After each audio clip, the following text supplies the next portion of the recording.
Baik, selamat datang kembali di podcast Political Energy, Center of Energy.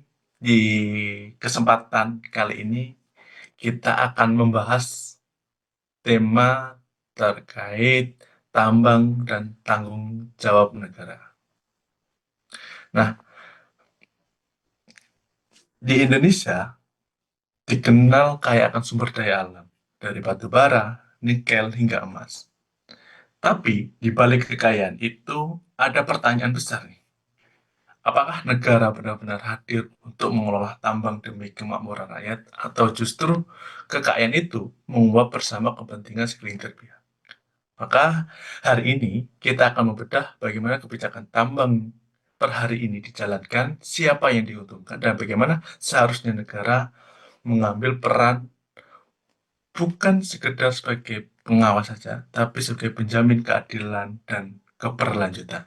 Baik, pada kesempatan malam hari ini kita akan membahas bersama Mas Rifki Nurhuda yang tentunya kapan hari sudah mampir di podcast Politik Atensi. Hari ini kita undang kembali dengan membawakan tema yang berbeda. Halo Mas Rifki Nurhuda. Halo, selamat sore menjelang malam. Bagaimana nih Mas sehari-hariannya? Apa yang mungkin sedang dilakukan dan apa yang mungkin akan dilakukan per hari ini? Ya, di momentum Sumpah Pemuda ini ya pertama ya refleksi ya, sebagai kita generasi muda gitu kan, terkhususnya di sektor energi dan sumber daya alam gitu, apa yang harus dilakukan, itu melihat kebijakan-kebijakan hari ini dan sebagainya gitu. Ya mungkin sebatas itu sih kalau kalau saya. Oke, baik Mas Uki. Hari ini mungkin kita akan membahas dan berdiskusi lebih mendalam dan lebih luas juga perihal Hmm, dengan tema tambang dan tanggung jawab negara. Nah, per hari ini kan Indonesia kan sering sekali nih Mas, masih banyak sekali tambang-tambang yang ya, apa yang mungkin legal maupun ilegal. Nah, per ya, hari ini kan kebijakan tambang ini sering-sering lah berubah. Maksudnya banyak sekali kebijakan dan apa ya Mas, terkait kepentingan yang hanya dikuasai oleh segelintir penguasa maupun yang punya perusahaan. Namun ya, di sisi lain menyampingkan ekologis dan bagaimana hak yang ada di sekitar tambang itu. ya, Beranjak dari kita akan membahas di salah satu tulisan Anda di Kompas yang dimana Anda menulis juga bagaimana tanggung jawab negara berhal tambang ini. Dalam satu kutipan tulisan Anda seringkali Mas Rifki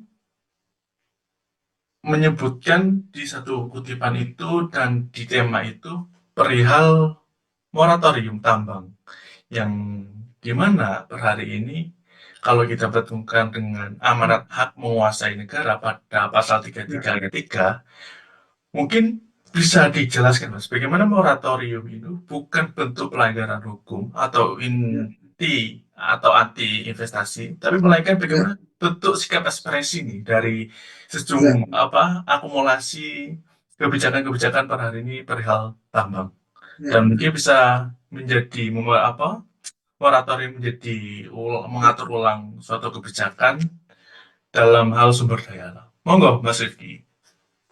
Ya, makasih. Jadi tulisan saya di Kompas ini kan berawal dari banyak ya, artinya banyak wacana yang beredar di media sosial maupun juga kajian-kajian yang muncul dari kawan-kawan saya di non-government organization atau NGO ya, yang menyuarakan gitu urgensi moratorium izin tambang gitu.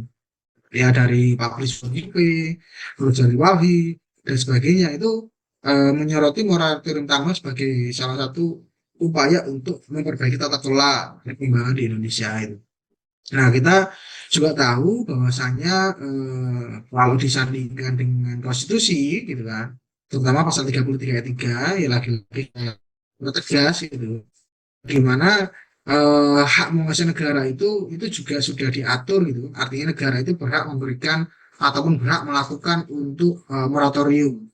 Jadi moratorium tambang ini bukan bentuk pelanggaran hukum ya, tapi wujud konkret hak menguasai negara Artinya bentuk daripada perlakuan itu mandat yang diberikan oleh rakyat sebagai bentuk hak menguasai negara sebagai mandat konstitusi itu yang esensinya adalah menata kembali tata kelola sumber daya alam terkhususnya tambang di sektor sumber daya alam yang selama ini timpang tindih dan tidak berpihak pada rakyat. Ya banyak kasus lah ya, penyerobotan lahan, terus habis itu kerusakan lingkungan, krisis air dan sebagainya. Ya ketika negara memberhentikan sementara izin tambang lewat moratorium, itu bukan berarti anti investasi gitu. Tapi melainkan upaya memastikan investasi berjalan dalam kerangka keadilan sosial dan keberlanjutan lingkungan. Artinya dalam tata kelola pertambangan di kita itu moratorium itu bukan hal yang tabu ya atau bukan hal yang dilarang, tapi itu bisa dilakukan. Nah, moratorium ini juga menurut saya menjadi ruang refleksi ya bagi negara untuk mengevaluasi itu, terus mengaudit dan memperbaiki sistem perizinan yang sudah diberikan kepada pelaku usaha gitu, yang banyak disalahgunakan ya mungkin kerusakan lingkungan, terus habis itu tidak menjalankan hilirisasi, mungkin habis itu tidak berdamai ataupun tidak melakukan komunikasi bagus dengan masyarakat, ataupun malah yang menjadi problematika besar itu kalau di Indonesia itu terkadang hak masyarakat itu di daerah wilayah sekitar tambang itu yang kadang tidak diberikan ataupun dirampas secara paksa gitu. Dalam konteks hukum tata negara, langkah ini ya menegaskan bahwa negara ini kedaulatan atas sumber daya alam itu tidak dilepas kepada pasar. Artinya negara masih punya kewenangan secara penuh bagaimana sumber daya alam itu dikelola, diatur, diawasi, dan diusahakan dengan baik, tapi harus kembalikan pada rakyat melalui kendali negara yang adil dan bertanggung jawab. Nah, Sarafi, sebenarnya ini saya juga ingin sampaikan bahwasanya sebenarnya moratorium itu bukan hal baru ya di negara kita gitu. Sejarah dalam pengelolaan sumber daya alam terkhususnya lingkungan itu, pemerintah itu pernah memberlakukan moratorium izin baru untuk pembukaan hutan primer dan lahan gambut melalui Inpres gitu ya. Nomor 5 tahun 2019 tentang penghentian pemberian izin baru dan penyempurnaan tata kelola hutan alam primer dan lahan gambut kurun waktu 2011-2019.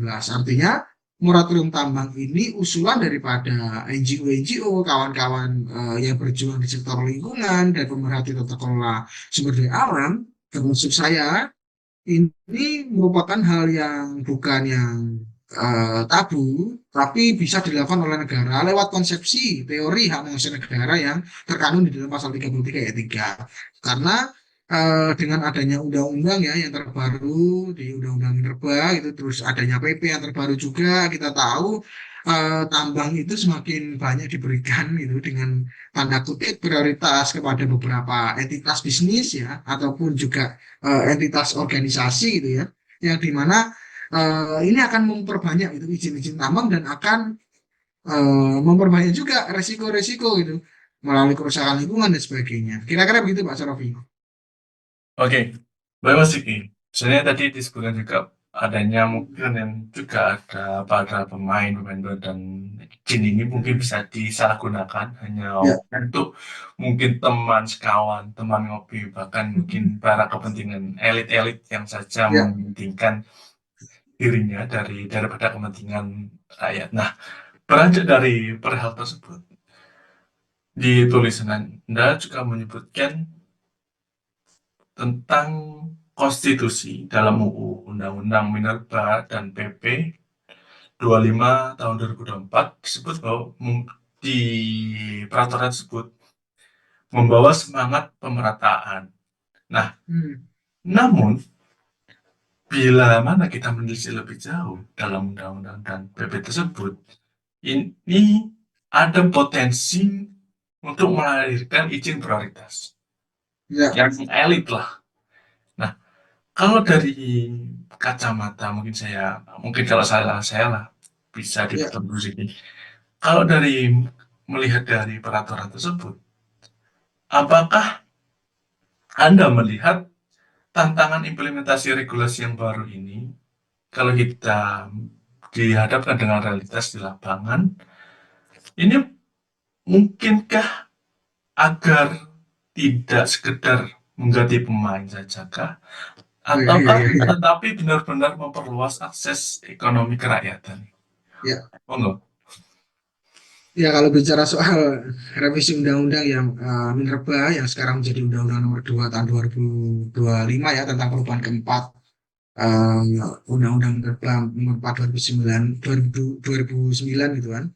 Kita tahu bahwasanya proses pembentukan peraturan perundang-undangannya ini menurut saya dan kawan-kawan saya di IDS gitu ya, kami sempat menyampaikan dengan keras gitu bahwasanya prosesnya ini tidak benar. Prosesnya dikebut, tidak masuk dalam prolegnas, terus habis itu tidak diketahui oleh komisi terkait, komisi 12, dan tiba-tiba dibahas oleh balik dan sebagainya. Ini menjadi polemik dan segumpal masalah yang tidak selesai hingga sampai saat ini gitu. Kami juga melihat bahwasannya revisi Undang-Undang Minerba ini terkesan dipercepat, terkesan terburu-buru dan jauh daripada kata partisipatif gitu.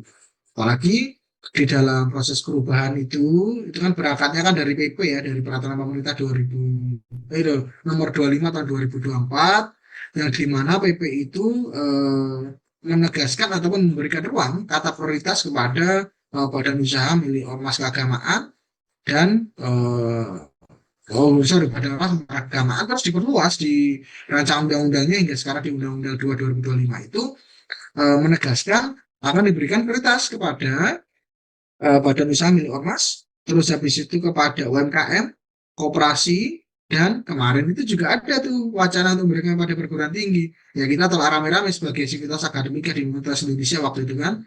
Dan kami juga menyampaikan satiran-satiran yang cukup cukup keras gitu ya, pada saat itu.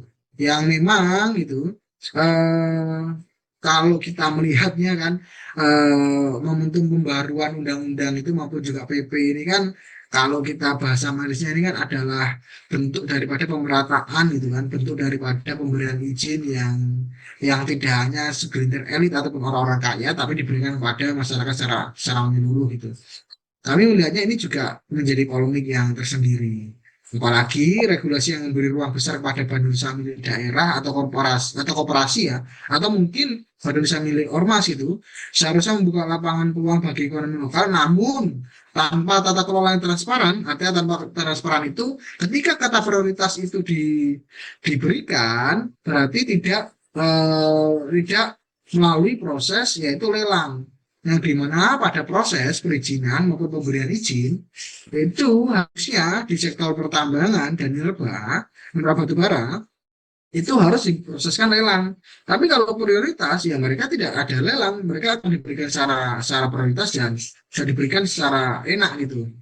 Nah, tantangan utamanya ya pada aspek pengawasan, keterbukaan data izin, terus pemerintah juga perlu memastikan agar izin itu tidak lagi menjadi komunitas politik ataupun sifatnya hanya sebatas memberikan hadiah politik atas proses politik yang sudah berlangsung di 2024. Nah, regulasi yang mungkin harusnya dilakukan itu ya, regulasi ya hanya sebaiknya ya sebatas pelaksanaan jika negara ya serius gitu ya menjalankan asas terbukaan dan partisipasi masyarakat ataupun partisipasi publik yang secara menyeluruh. Maka kalau saya melihat dalam pertanyaan yang disampaikan Sarofi ini yang jelas undang-undang maupun peraturan pemerintah mineral batu bara Undang-Undang 2 2025 ini bisa benar menjadi pijakan gitu ya. Kalau benar-benar dilakukan dengan bagus, kalau dilakukan dengan transparan, kalau dilakukan dengan partisipasi yang aktif gitu, yang harapannya bisa memberikan keadilan, manfaat ekonomi yang kita juga berharap juga bukan untuk ganti baju gitu bagi oligarki atau ganti pemain. Yang mungkin di rezim sebelumnya siapa yang bermain, terus mungkin di rezim sekarang siapa yang bermain. Karena mineral batu bara ini, terkhususnya batu bara dan mineral, itu memiliki nilai ekonomi yang sangat tinggi dan juga menjadi modal politik gitu. Baik itu momentum pilpres maupun pilkada dan momentum-momentum politik yang lain. Kira-kira Pak Sarofi. Oke, Mas Rifki. Kalau tadi kan saya akan menyinggung tentang bagaimana Undang-Undang Revisi Minerba ini yang nomor 22 tahun 2025. Nah, Wah, 2025 ya? oke, Mas, kalau saya menyinggung hal tersebut, kalau dalam konteks perizinan, apalagi dalam konteks perizinan yang sangat Hmm. riskan sekali dalam Ya, undang-undang tersebut. Nah, apakah transparansi dan akuntabilitas dalam perizinan tambang undang-undang minerba hmm. ini, apakah sudah cukup untuk Hmm. mencegah penyalahgunaan izin atau tambang ilegal dan sebagainya? Apakah dan sebagai bentuk pengawasan, apakah cukup dalam undang-undang yang mungkin terbaru kan ini? Ya, kalau menurut saya kan bisa saya sampaikan ya, kita kan melihat dari proses revisi Undang-Undang 2025 ini kan cukup banyak polemik ya, polemik mulai partisipasi, habis itu apa namanya keterbukaan dan sebagainya itu menjadi polemik yang belum belum usai, gitu, tapi diteruskan atau dibahas dan disahkan gitu. Kami mendorong artinya apa?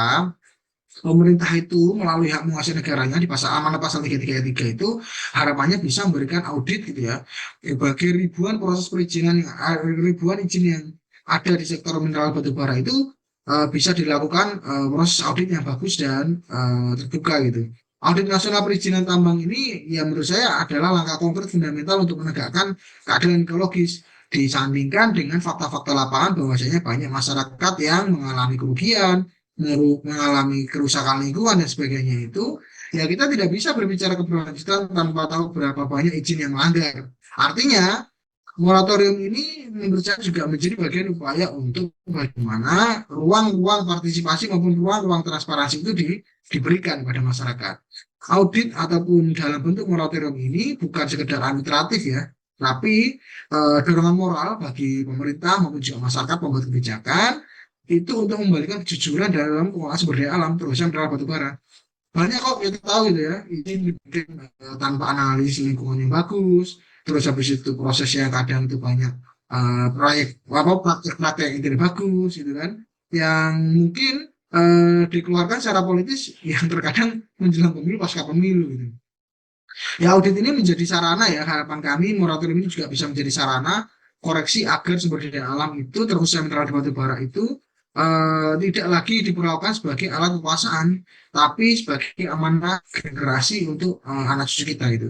Hasil audit atau moratorium ini harapan kami juga harus diumumkan ke publik agar masyarakat tahu itu siapa yang bertanggung jawab keadilan ekologis nantinya bukan hanya beban gitu bagi generasi yang akan datang ya mungkin juga bagian daripada tanggung jawab kita untuk mempersiapkan generasi yang akan datang dan memberikan ke mereka gitu terhadap lingkungan yang baik dan mungkin sumber daya alam yang masih tersedia.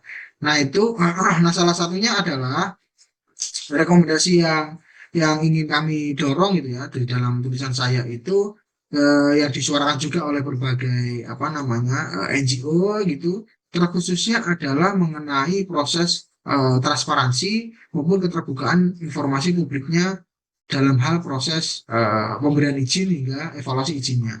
Yang jelas Pak Sarofi dalam hal isu mengenai moratorium tambang ini kami menilai dengan banyaknya izin tambang dan juga besarnya penerimaan negara serta potensi luar biasanya dari mineral batubara kita itu harus disertai dengan proses pengawasan, partisipasi, dan transparansi yang bagus. Sehingga moratorium ini yang dapat dijalankan gitu melalui hak mengesahkan negara daripada konstitusi bisa diberikan dengan dijalankan dengan bagus dan bisa memperbaiki tata kelola sumber daya alam kita terusnya mineral dan batu bara. Itu Pak Sanofi. Oke, Mas Luki, di dalam Hmm. diskusi ini Anda sering tadi ada beberapa kalimat tentang perihal audit. Nah, saya ingin menelisik dan mencelah lebih jauh perihal audit ini. Nah, apakah Anda seringkali Ya, menegaskan perlunya audit nasional dalam perizinan tambang ini sebagai ya, langkah awal moratorium?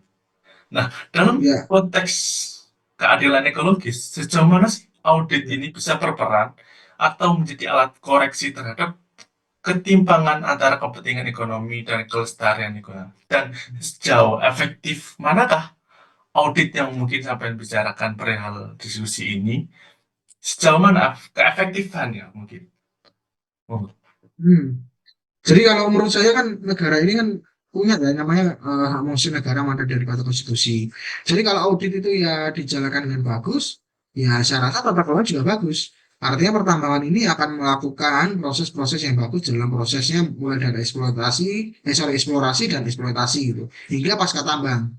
Menurut saya dan menurut kami itu di IDS, audit nasional perizinan tambang ini membuka pintu gitu ya, bagaimana hak menguasai negara itu bisa diterapkan dengan bagus. Jadi tidak hanya sekedar yang mungkin sudah kita tahu ya. Jadi hak menguasai negara itu selalu diberikan dipandang negara itu pemegang kuasa pertambangan yang hanya memberikan izin tanpa mengevaluasi dan sebagainya. Izin mencabut tanpa mengevaluasi dan sebagainya. Menurut saya moratorium tambang ini upaya untuk mendorong bagaimana tata kelola sumber daya alam terutama mineral batu bara itu dikelola dengan baik, transparan, dan keberlanjutan.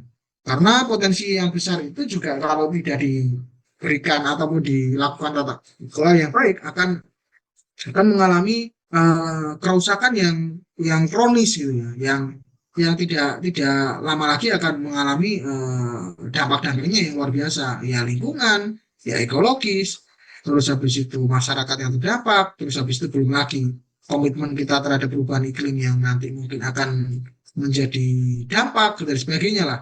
Ya saya rasa audit ini bukan hal yang tabu kok. Moratorium tambang ini bukan hal yang tabu itu. Padahal walau kalau disandingkan juga Indonesia pernah nggak melakukan moratorium kan? Tapi di sektor hutan dan lahan gambut gitu. Kan sama, itu juga dalam proses bagaimana perizinan sektor sumber daya alam. Kira-kira itu Mas Novi. Oke, baik Mas Ruby. Hmm. Di pembahasan ini, Anda menyebut moratorium. Nah, dalam tulisan tersebut Anda di Kompas itu, saya ingin baca Hmm. moratorium sebagai pause and reform. Nah, berhenti Ya, sejenak untuk menata ulang arah pembangunan. ya, Nah, lantas bagaimana sih moratorium ini dapat dijadikan untuk momentum bagi Indonesia untuk beralih dari ekonomi yang hmm. ekstraktif menuju ekonomi yang mempunyai nilai tambah yang berkelanjutan. Bagaimana Anda bisa Ya, menjelaskan, Mas? hmm. Ya, jadi strategi yang saya tawarkan itu kan di dalam tulisan saya itu adalah pause and reform, artinya berhenti sejenak dan melakukan reformasi tata kelola. Artinya begini, kalau industri ekstraktif itu fosil, terutama mineral batu bara, dan mungkin kalau kita singgung di komoditi lain, di minyak dan gas bumi, nah ini kan tidak terbarukan dan akan tergantikan dengan energi baru dan terbarukan atau energi bersih yang sudah kita bahas di beberapa podcast yang lalu gitu ya. Nah, moratorium tambang ini harapan kami gitu ya, berhenti sejenak untuk menata ulang pembangunan nasional yang artinya proses perizinannya tidak transparan, habis itu proses apa yang namanya tata kelola eksploitasi dan eksplorasi pertambangan yang mungkin jauh daripada keadilan ekologis maupun juga keberlanjutan lingkungan yang jauh daripada kata-kata itu kita bisa perbaiki bersama gitu.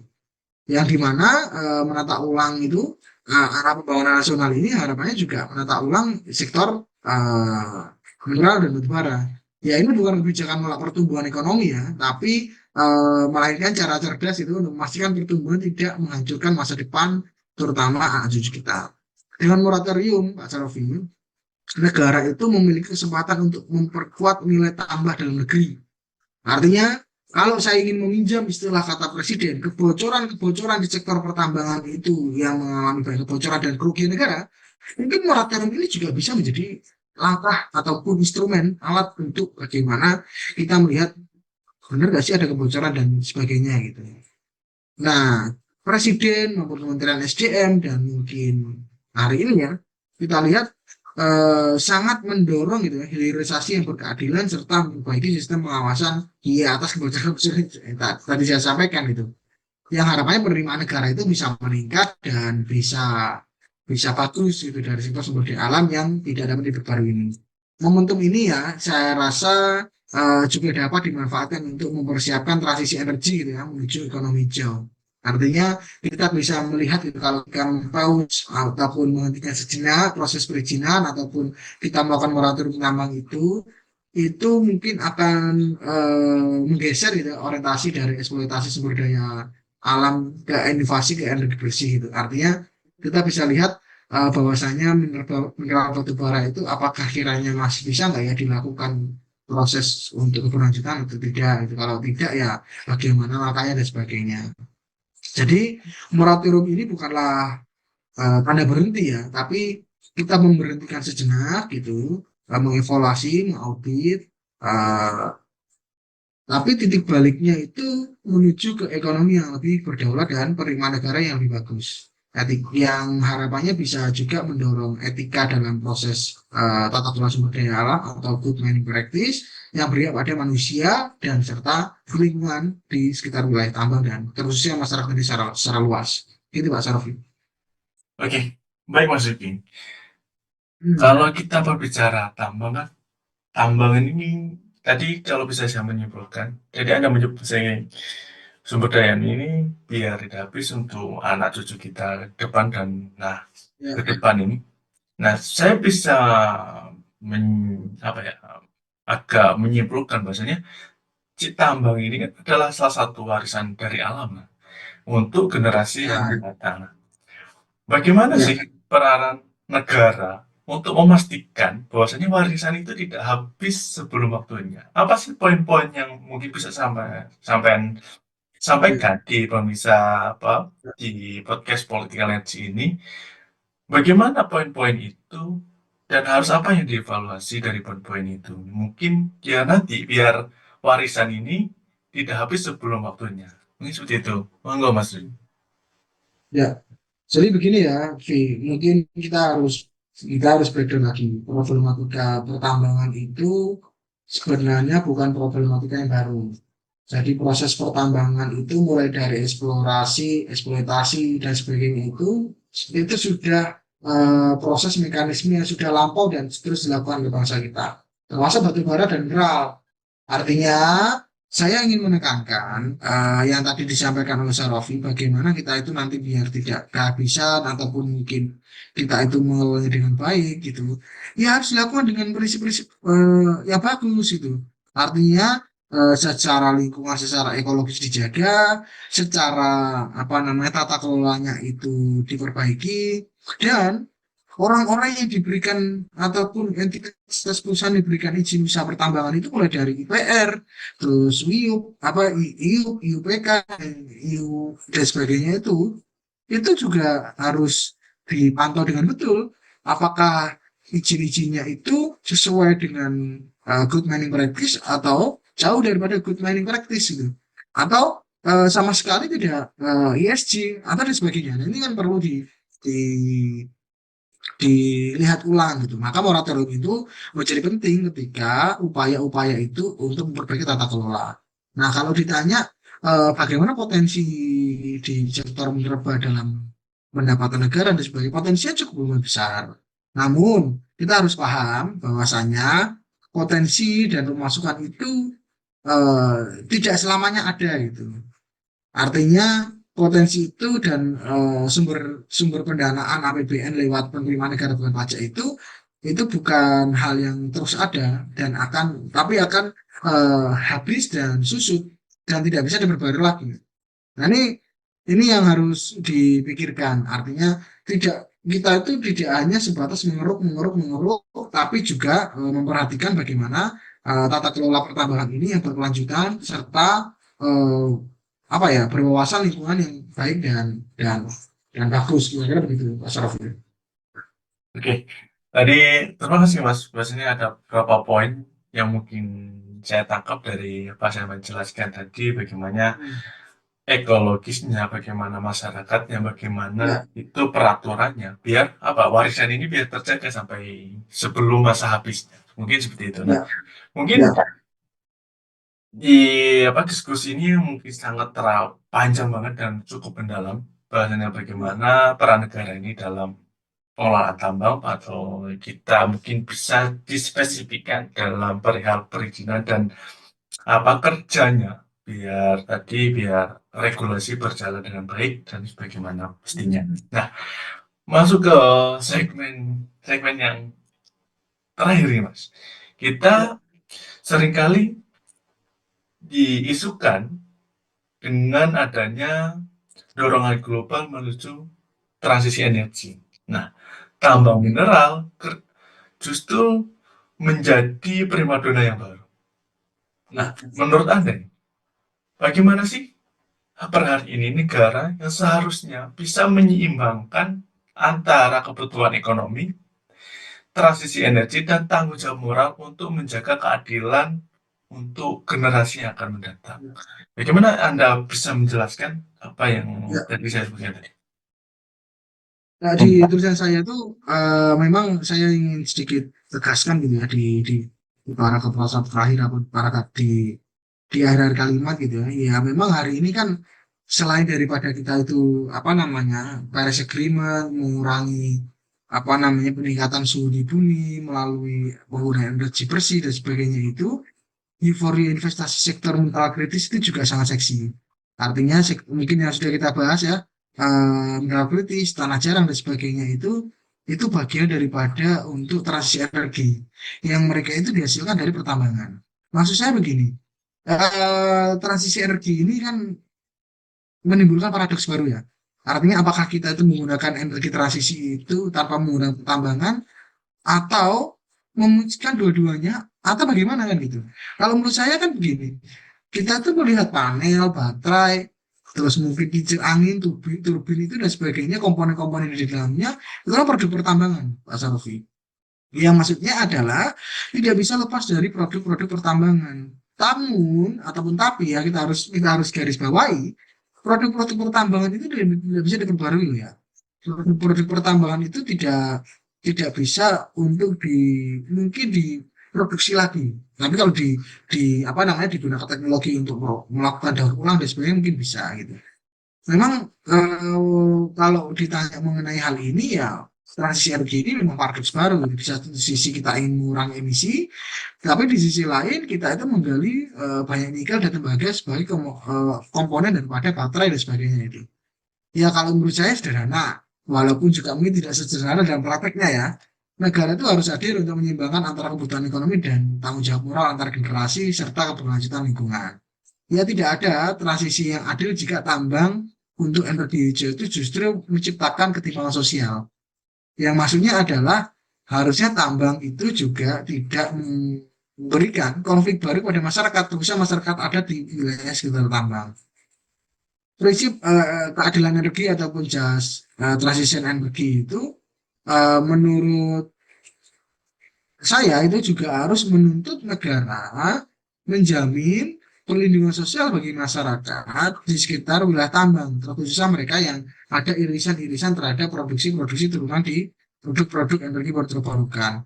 Yang harapannya serta juga memastikan keuntungan tambang mineral kritis itu kembali kepada pembangunan manusia serta memastikan keuntungan tambang mineral kritis itu untuk mendorong bagaimana tanggung jawab moral bahwa kekayaan alam hari ini bukan milik satu generasi, tapi generasi yang akan datang gitu.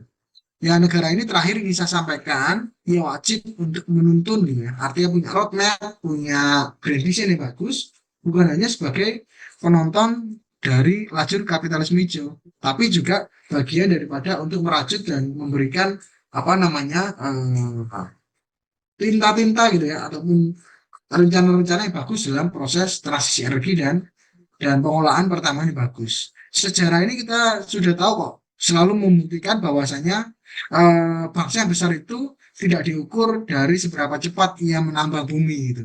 Artinya eh, melainkan gitu ya, seberapa banyak itu ia menjaga warisan bagi anak cucunya. Gitu. Moratorium tambang itu kalau saya melihat ini adalah babak baru gitu ya dalam perjalanan panjang kedaulatan sumber daya alam dan tata kelola sumber daya alam yang partisipatif, transparansi dan berkeadilan. Kira-kira itu, Pak Sanofi. Baik, terima kasih Mas Rifki atas penjelasan dan apa ya ilmu-ilmu yang baru perihal Ya, bagaimana tambang dan tanggung jawab negara ini dalam sisi ekologis, disebut juga dalam sisi kemanusiaan dan kebermanfaatan yang dikemas juga dalam pasal 33 ayat 3 Undang-Undang Dasar. Nah, sangat kompleksitas sekali dan sangat menegaskan bahwasanya Muhammad ini sebagai alat untuk mengevaluasi semuanya.